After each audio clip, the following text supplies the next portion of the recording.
আমি সাধারণ সম্পাদক করে দাঁড়িয়েছি। আমি যদি নির্বাচিত হতে পারি তাহলে আমি আপনাদের সকল ভারতদারের পাশে থাকবো এবং সুখে দুঃখে পাশে থাকবো, এটাই আমার প্রত্যাশা। সুরজ ভাই, আপনি একজন সাধারণ ভোটার হিসেবে আপনি কতটুকু মনে করেন সুমন যোগ্য মনে হয়? আপনি যুগ্ম সাধারণ সম্পাদক সুমন দাঁড়িয়েছে, পদপ্রার্থী হয়েছে, সে বিষয়ে যদি আপনি একটু বলতেন। ধন্যবাদ। আসলে আমাকে সাধারণ ভোটার বললে হবে না, যেহেতু আমি একজন ক্যান্ডিডেটের বাপ। আমার ছেলে নাম সুমন ব্যাপারী, ওনার যুগ্ম সাধারণ সম্পাদক পদে দাঁড়িয়েছে। ওনার মার্কা পান। আপনাদের এই আমার আরতবাসীর যত কল্যাণ সমিতি যত ভোটারগণ আছেন প্রত্যেকের কাছেই আমার একটি দাবি, একটি ভোটের মাধ্যমে আমার সন্তানকে শিশু বাচ্চা হিসাবে এবং যুগ্ম সম্পাদক মানেই যুবক, সেই যুবক হিসাবে একটি ভোটের মাধ্যমে দিয়ে ওনাকে জয়যুক্ত করবেন, এই আশা এই প্রত্যাশা রেখেই আমার বাইবেলবাসীর কাছে এবং কল্যাণ সমিতির কাছে আমার একটি দাবি, আমার জোর অনুরোধ। তাই আমার বলার কি আছে, বলবো আর কি, বললে অনেক কথাই বলা যায়। আমি না বলি, আমি তো যেহেতু প্রার্থীর বাবা, সাধারণ ভোটার বলতে আমাকে আর গণ্য করা হচ্ছে না।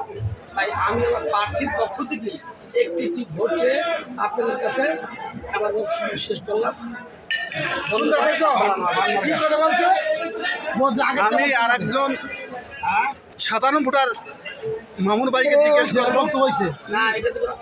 মামুন ভাই, আপনি এই দীর্ঘদিন ধরে এই বাইপেল কাঁচাপাড়া আলুর ব্যবসায়ী, অর্থাৎ এখানে আপনি অনেক দিন ধরে ব্যবসা করতেছেন, সেই অভিজ্ঞতা থেকে আপনার কি মনে হয় সুমন কি আগামী নির্বাচনে উনি কতটুকু যোগ্য এবং উনি নির্বাচিত হলে আপনার কি মনে হয় উনি সেই কাজগুলো করতে পারবে কি না?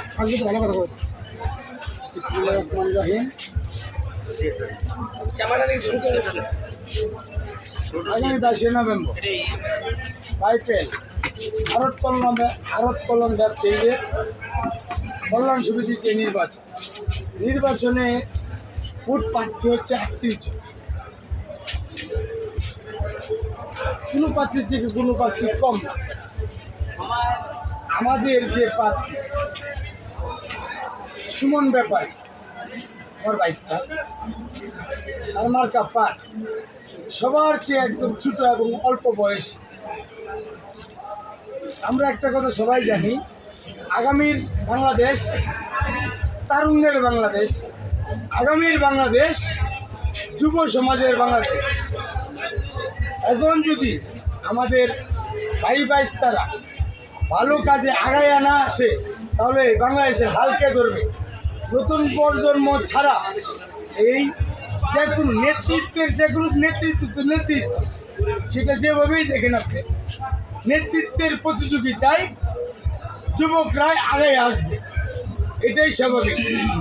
সে মনোভাব থেকে আমরা আমাদের বাইস্তা সুমন ব্যাপারীকে আসন্ন কল্যাণ সমিতি নির্বাচনে যুগ্ম সাধারণ সম্পাদক পদপ্রার্থী হিসাবে দাঁড় করেছি। তার মার্কা পান।